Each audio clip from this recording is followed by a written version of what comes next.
Yeah, well, I can tell you this was disguised as a traditional business meeting inside a recording studio, but then it turned into an ambush. This week, 9 individuals, including well-known musical artists, kidnapped and robbed at gunpoint numerous victims at a music studio in Dallas, Texas. As alleged, Williams Jr. produced an AK-style pistol and forced one of the victims to sign a release from the recording contract at gunpoint. I stepped out of federal prison in October 2025, looking like he had a fresh start lined up. New music, new money, a whole new lifestyle ready to go. But just months later, everything flipped fast when the FBI stormed in, kicked the door down, and arrested him along with his dad.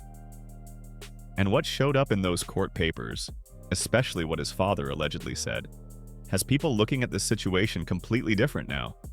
This wasn't just some regular meetup gone wrong, it wasn't even a real meeting to begin with. You gotta rewind the whole timeline to really see how deep this goes, because the internet isn't just reacting for no reason. People are shocked trying to understand how Pooh Shiesty, someone who seemed to have everything moving in his favor, ended up right back in federal custody with his own father, locked in right next to him. The ringleader of the conspiracy, Lontrell Williams Jr., was on home confinement at the time of the offense. Here's the key detail. This wasn't some random moment where tempers flared and things got out of control. This wasn't about someone saying the wrong thing one night and it turning ugly. According to reports, this was planned out carefully, mapped, coordinated, and allegedly rehearsed. 9 people involved, moving across multiple cities, all focused on one target, and a meeting that, from the start, was never meant to be real. Now take it back to January 10th, 2026. That's where this story really kicks off. 3 music industry professionals flew into Dallas that day like it was just another business trip. Tickets booked, bags packed, everything normal on the surface. From their point of view, this was just work, handling business out of town like any other deal. But behind the scenes, things were already in motion in a way they never saw coming. This was supposed to be a simple sit-down, just a scheduled meeting with a rapper wanting to go over contract terms. Nothing unusual, nothing shady on the surface. This kind of business talk happens in the music industry all the time, every single full week, like clockwork. But this situation, it was anything but normal once you really look at it. That young came home, bro, and did NBA YoungBoy numbers. First song he put out, they said he was gonna flop. That young went to the top. He had all the cars, the lifestyle, everything he dreamed of having. But he didn't change his mindset. The boy done went and did some stupid shit, caused him to go back to jail. One of the 3 men who showed up that day was only identified in federal documents by the initials RD. But reports quickly connected those initials to Roderick DeLand Davis, known worldwide as Gucci Mane. This is a major name, not just anybody walking into a meeting. This is the man who built 1,017 records from the ground up into a powerhouse in Southern hip-hop. The same person who saw potential in a young Memphis artist and decided to take a chance on him. That artist was Pooh Shiesty, the same one who allegedly set this whole meeting up. Gucci Mane had signed him when he was barely 20, giving him a real shot, a platform, and the spotlight to rise fast. And for a while it worked. Pooh Shiesty built a name, dropped hits, and earned real loyalty from fans who were locked in with his music. By the time he got out of prison in October 2025, there was still momentum waiting for him. People were watching closely, ready to see what he would do with a second chance like that. But behind the scenes, things weren't smooth. He reportedly had issues with his contract and wanted out of the deal badly. And whatever tension had been building up over time, prosecutors now claim it escalated into something way more serious. An operation they describe as one of the most bold and tightly organized armed robberies. Prosecutors are calling this one of the most shocking setups in recent hip-hop history, and once you hear how it played out, it's hard to argue with that. Deep down, the real villain behind all of this is Pooh Shiesty's father.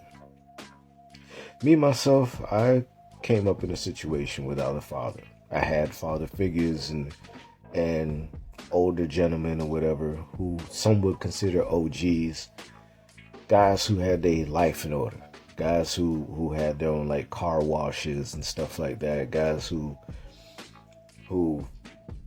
That afternoon, the 3 men arrived at a studio off Dallas Parkway, thinking everything was lined up for a normal business meeting. But when they got there, the studio was still closed. So they did what anybody would do when they're early. They stepped out, grabbed some liquor, came back, and waited it out, just relaxing and killing time. From their point of view, this was just business as usual. They buy, We're in Dallas to talk deals, nothing more. There were no warning signs, no reason to feel uneasy, no hint that anything was off. But by exactly 3:43 p.m., everything they thought they knew about that day was about to flip completely upside down. An ambush? That's the word being used, and it fits too well. Because while Gucci Mane and the others were inside that studio expecting a professional conversation, multiple people were already moving into position outside with a plan ready to go. This wasn't random movement or last-minute chaos. This was coordinated step by step. Some of those individuals had reportedly traveled all the way from Memphis, Tennessee, driving hours just to be part of what was about to happen. Movements lined up across cities, timing locked in, no improvising, no confusion. Everything was set in advance. And at the center of it all, prosecutors point to Terrence Trell Williams Jr., naming him as the alleged ringleader behind the entire situation, the one who set the meeting, the one who built the setup, the one who, according to federal claims, let frustration over contract issues turn into something much more serious. Social media posts by defendants displaying what appears to be stolen property just in the days following the offense. Greyhound bus records confirming the travel of multiple defendants from Dallas to Memphis the day after the offense. Authorities say he showed up armed along with several others, all inside that Dallas studio, turning what looked like a business deal into a situation that no one in that room was prepared for. But here's the part that really makes people stop and look twice because it's hard to process. Investigators say this situation didn't just involve Pooh Shiesty, it allegedly involved his own father too.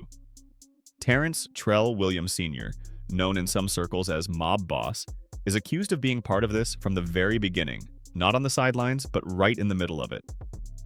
According to reports, he wasn't trying to calm things down or steer his son away from trouble. Instead, he was allegedly on the phone with the studio owner multiple times earlier that day, helping set everything up and confirm the session like it was regular business. That's not the role of someone trying to stop a bad situation. That's being described as an active participant, a co-conspirator in the plan.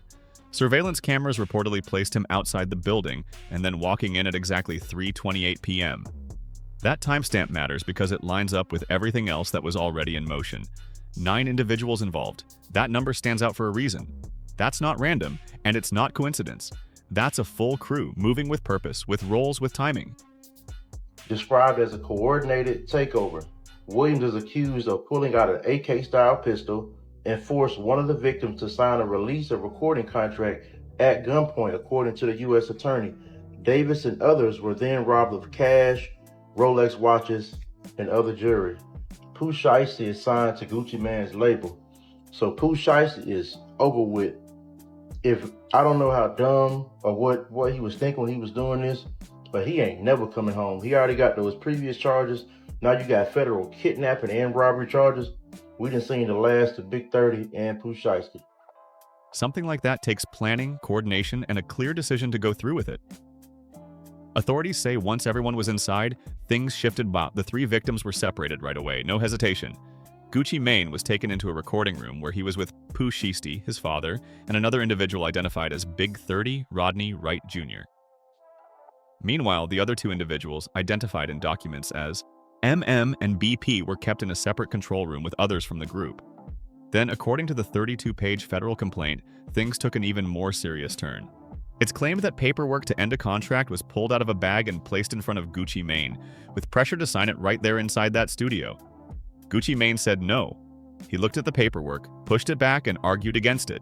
But the moment he refused, that's when everything crossed a line that couldn't be undone. This wasn't something small or subtle either. Reports describe an AK-style pistol being pointed right at his head, and he was told again to sign those papers. That kind of pressure changes everything in seconds. At that point, what real choice did he have? A weapon in his face, multiple armed individuals inside the building, and his own associates being held in another room. Under that kind of fear, he signed the documents. Investigators say it didn't stop there either. After the signature, the paperwork was handed over to be checked, and it was pointed out that the date still needed to be added. So if y'all remember, about a month ago, there was a story circulating around the internet that Pooh Shiesty and Big 30 had robbed Gucci Mane. Everyone said it was just rumors, but today, this breaking news has just came out that it was true. Rapper Gucci Mane robbed and kidnapped by Pooh Shiesty and 3 other suspects. Channel 2 in Atlanta just reported that on January 10th, Gucci Mane, real name Radrick Davis, traveled with 2 others to a business meeting at the studio arranged by Pooh Shiesty, real name Latrell Williams Jr. in Dallas. So he was allegedly forced to put the date on it too. Then things got even more calculated. Another individual, identified as Big 30, reportedly pulled out a phone and recorded a video of Gucci Mane stating out loud that he was releasing Pooh Shiesty from the contract. This wasn't just about signatures, it was about having it all documented on camera. Nothing about this looks random or rushed. Every person had a role, every step had a purpose. One handled the pressure, another reviewed the paperwork, another recorded the statement, while others were in a separate room controlling the situation with the remaining individuals. Authorities are describing this as a planned, step-by-step operation, not something that just happened in the moment. Authorities say a long list of items were taken. Rolex watches, jewelry, cash, even a Louis Vuitton bag, filled with more watches. AirPods, wallets that reportedly had Apple AirTags inside, a 1017 chain, earrings, and even Gucci Mane's wedding ring were all mentioned in the case details. And according to claims shared by someone who said they had inside knowledge during a live stream, the situation got extremely intense, with allegations that the earrings were removed directly from him. That detail alone shows just how far things were pushed. Inside the control room, things were just as serious. One of the individuals, identified as MM, was reportedly choked to the point where he nearly lost consciousness. The federal complaint describes visible injuries, scratches on the neck, marks on the wrists, real physical evidence that investigators say backs up what happened in that studio. This wasn't just threats, this was physical force being used in real time. Investigators also say one person positioned himself at the studio door to block any escape, using his body to make sure one got out. The message was clear, no one was leaving until everything was finished. At another moment, it's alleged that a weapon was pointed directly at someone's head while they were being directed toward an exit. Victims later told authorities they truly believe their lives were in danger inside that room. As alleged, for a prior firearms conspiracy charge and conviction out of the Southern District of Florida. Electronic monitoring data placing Williams Jr. at the offense location, which would put him in violation of his home detention conditions.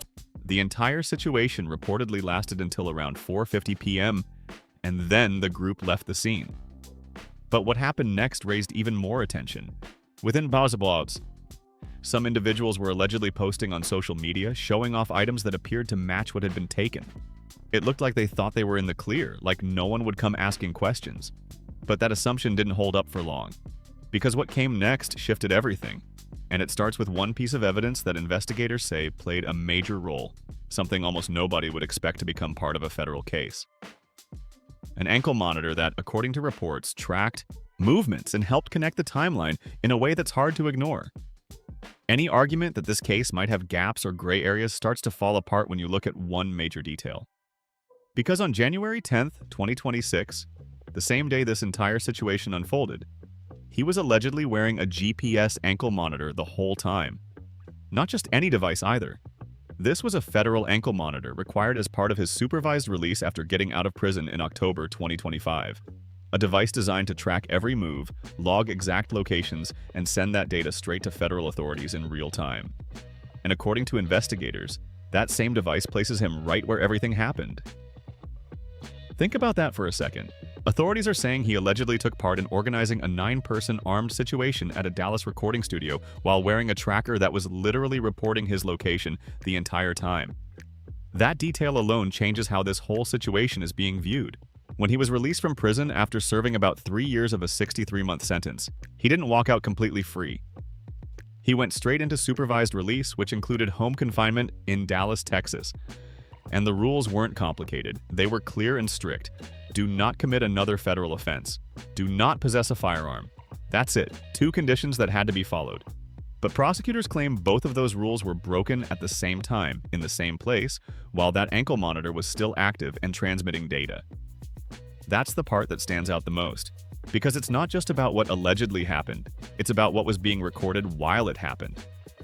It sounds like Gucci cooperated. It sounds like the victim. Gucci was a victim and gave his testimony. Rental car records confirming Williams Sr. rented a vehicle that was used by the group. At a press conference, the U.S. Attorney for the Northern District of Texas made it clear, stating that he was on home confinement at the time of the incident. That statement alone carried weight across the entire case. And this isn't someone unfamiliar with how federal cases work. He had already served time before, already experienced how serious these investigations get and how detailed the evidence can be. Yet now, with the Department of Justice unsealing the complaint and laying out what they say they have, the situation looks more locked in than ever. The very first item listed by prosecutors hit so hard that when it was read out loud on camera, people stopped everything just to process it. His ankle monitor data? That same device, placed on him by the federal government as a condition of his release, reportedly showed his exact location, pinpointing him at the Dallas studio right when everything was happening. That's not speculation. That's what authorities are pointing to as recorded movement in real time.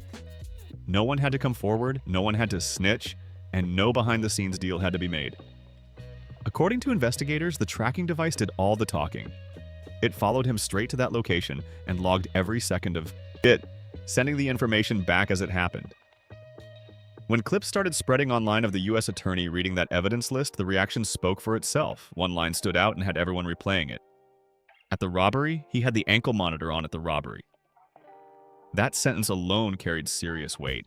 Think about what that means. This is someone who had already served federal time, who had seen how strong cases get built, how evidence stacks up, and how quickly everything can fall apart when the government steps in. And yet, prosecutors claim he still ended up in this situation while being actively tracked. But that wasn't the only evidence mentioned, not even close. Authorities say phone records and license plate reader data added another layer, showing coordinated travel from Memphis, Tennessee, all the way to Dallas, Texas. Movements lined up, routes tracked, timestamps recorded, every signal, every stop, all documented step by step. And then another. Detail surfaced. Investigators say the vehicle used in that travel, a white Buick Enclave, was rented under the name of his father, Terrence Trell Williams Sr. That same individual is now facing charges as an alleged co-conspirator, with his name directly tied to the rental agreement. The way this crew moved from Memphis to Dallas isn't just a minor detail, it's proof of serious pre-planning. Electronic monitoring data placing Williams Jr. at the offense location. Oh my God. They basically said it had the ankle monitor on at the robbery. The way Gucci came home and they motivated me too because I took notes from there. How he switched it up, how he toned up, got fit, got his mind healthy, took notes in their airways. Pooh Shiesty is top 10 bag fumblers in the rap game. Every time this man gets a chance, he fumbles the bag. Federal investigators say his father didn't just happen to be involved. He allegedly organized transportation that got 9 armed individuals across state lines to carry out this alleged crime.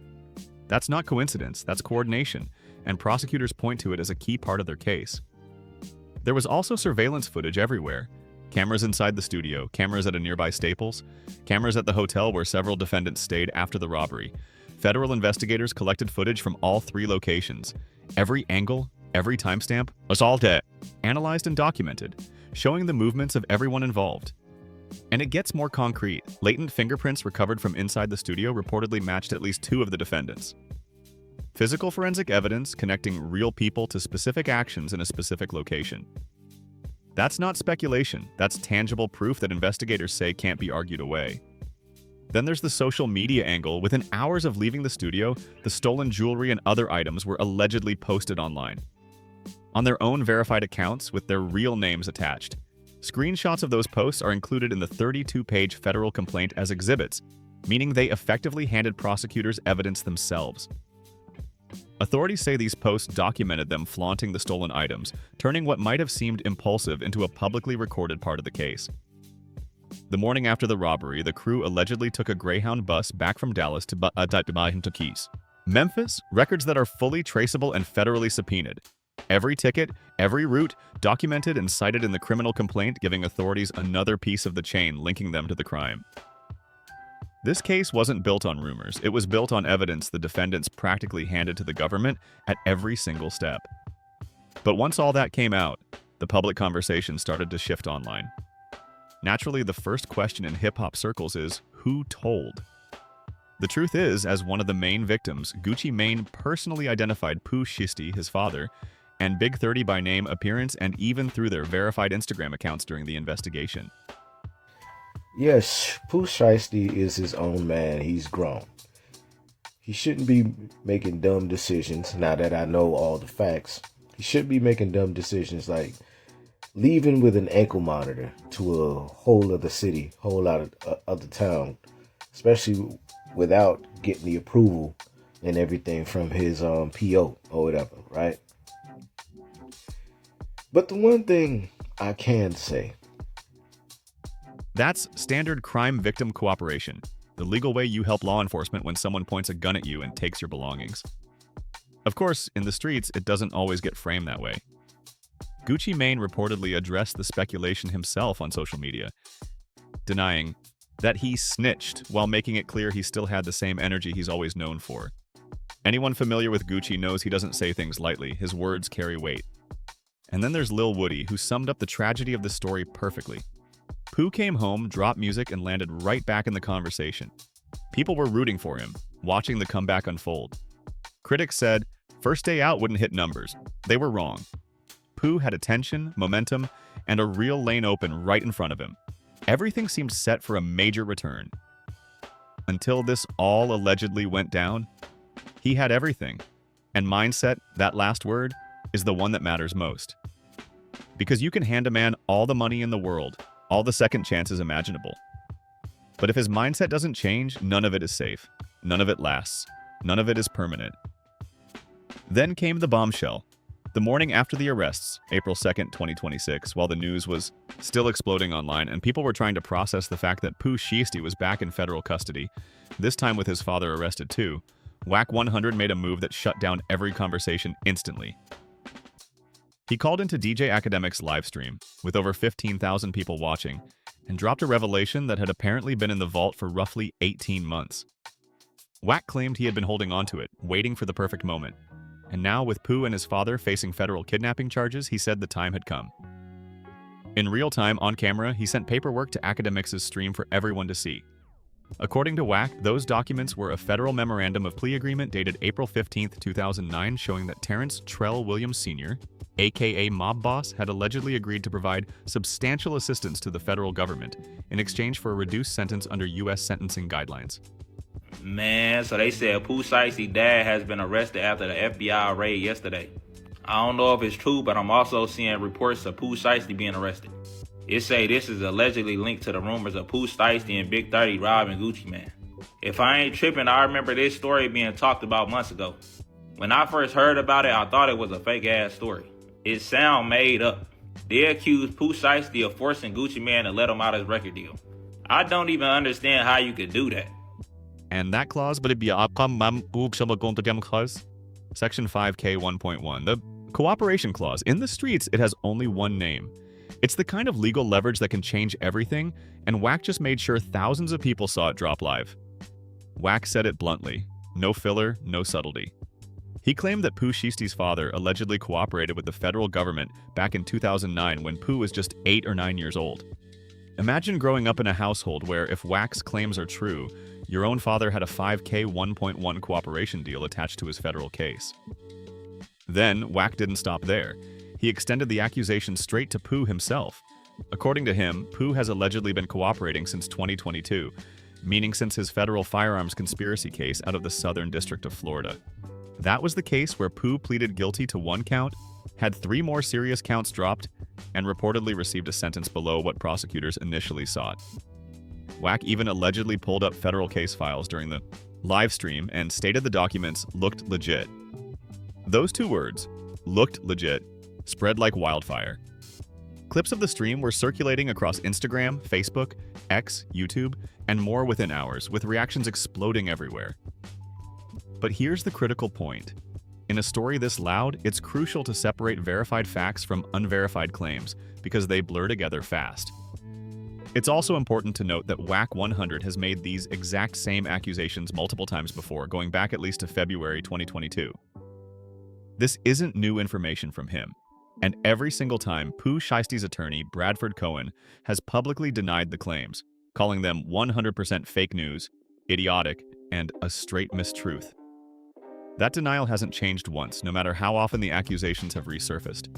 His position has never wavered. Some people don't need to be parents, man. See, that goes to show you, yeah, you could be the father or whatever, but you ain't a dad. You ain't no real daddy, as somebody would put, some folks would put it or whatever. You're not a real father, dog. How you gonna walk your kid into a situation to be tricked off the streets? Did Pooh Shiesty cooperate? No, he gave up no one.